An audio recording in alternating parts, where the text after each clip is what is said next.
E-readers, they're not just, depending upon the brand, once again, they're not just for reading electronic books. For writers, they can be much more. You just have to take the time to, if you're wanting one, that is, to sit down, play with it, and kind of, learn the ropes. I experimented, I also stumbled across things. I try to help people if they say, hey, I've got one, you have any suggestions? And then, do my best to kind of explain it and show what I know. But with that being said, we're gonna go back to the whole debate. The debate that has been going around is how long will this new wave of technology last? Some people, traditionalists, say that it's just a fad, just a phase that we're all going through, and it's going to die out really soon. Well, I just want to remind people that they used to say that about the television. You said it about DVD players, you said it about CD players, and you said it about the MP3 players. And these are all devices that have been around for a very, very long time. So don't be so quick to dismiss this technology. I don't think, I will say this much, I honestly goodness do not think it will replace physical books. Okay? There's something about curling up in your chair on a rainy day with a book, um, a physical book in your hand, the heavy weight, and just holding the book. Not to say that you can't do it with an e-reader, but the e-readers are made to be light. They're not heavy. They're made to be lightweight, easy to carry around, easy to use. And there's nothing wrong with that either. But sometimes, I want a physical book. I want to sit in my seat and hold a book up to my face and read. That doesn't make the e-reader any less. It's just that there's different moods and different times when I want different things, kind of like my stories. But it's a technology that writers, and especially those of you that are indie authors, okay, it's something you need to be aware of. Ebooks are starting to gain in popularity. And once again, like I mentioned earlier, the pricing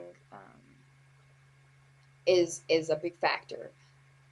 You can get an ebook for $1.99, whereas maybe in the print version, a paperback, depending on what size it is, may be like $6.99. Well, everyone's looking to save money in this economy, so if you could get an ebook for less, wouldn't you go that route? But on the flip side, you have the big publishing houses that are saying, well, the ebook should be the same price as the physical copies. Yeah, I don't agree with that. I'm sorry, but I'm not going to pay $26.99 for an ebook just because your hardback book costs that much. And it's not to belittle the authors. I'm one myself, but I'm looking at it from this standpoint. The cost of a book is based upon a lot of factors: how much paper is used, how much inks used, all these different production costs. Okay, it's worth the $26.99 that they invested in it. Okay, ebooks, not as much effort to get them out there. And I'm not belittling the process either. Please don't think that, okay? Because I have my books in various ebook formats, and trust me, it took a few hours to get it to meet the specifications of the various platforms where they were released. But that was it. It was only a few hours. There were no overhead costs. I didn't have to use paper to do it because you're doing it on computer. The only thing that it cost me was time. Time well spent, I might add. But that was it. So to me, when you're taking a book and you're converting it, changing it, formatting it to an ebook, it should not be the same price as a physical book because the same amount of effort is not being expended to make the ebook. Now, with that being said, we're coming down to the pricing. Amazon, in a really bold move, near the end of last year, beginning of this year, announced that they were not going to allow ebook prices to be higher than $9.99, which caused several of the big houses to threaten boycotts, and some of them actually did boycotts, and it was a really messy thing.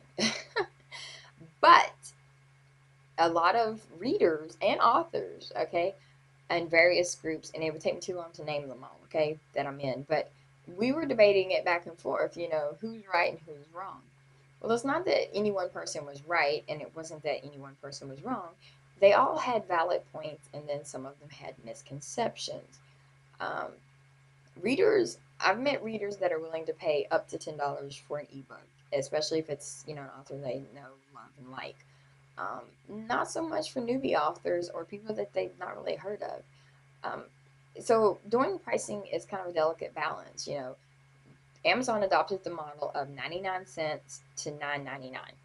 Okay, you can have any price range in between that, and then to get certain royalties if you do your books yourself through the Kindle platform. Um, to get the 35% royalty, your book has to be at least 99 cents. And then to get like the 70% royalty, um, your books, I think it was like $2.99. I'd have to go double check. It's been a while since I've looked. But, they encourage you to kind of price your books at these lower prices by giving you a higher royalty. And hello, 70% royalty on your pricing if you do it in this way, that's more than the publishing houses are offering you. Well, why wouldn't you jump on that boat? Why wouldn't you jump ship and take that? Which is the big question, what to do. Now, with all this being said, discussed, and talked about, I have to share with you a person, as another person, another writer's journey with the self-publishing and with the e-book, you know, journey. This writer has been very interesting. I've been having to go back up and read the previous blog entries that they posted, but it has been well worth the time I've spent. Now, the name of this author is J.A. Cronath, and I think I pronounced the last name right, but it's spelled Kronath. I'm sorry, it's Conrath, Konrath. Um, and their blog is called A Newbie's Guide to Publishing, and they are talking about how it's possible to make a living as a writer by going the ebook route. Very, very interesting stuff. Very discerning. Sometimes, there's things I don't agree with, but overall, I like this blog, and I would recommend it to any indie authors that are out there. To get to the blog, it's J.A. Conrath, Konrath, all one word, .blogspot.com.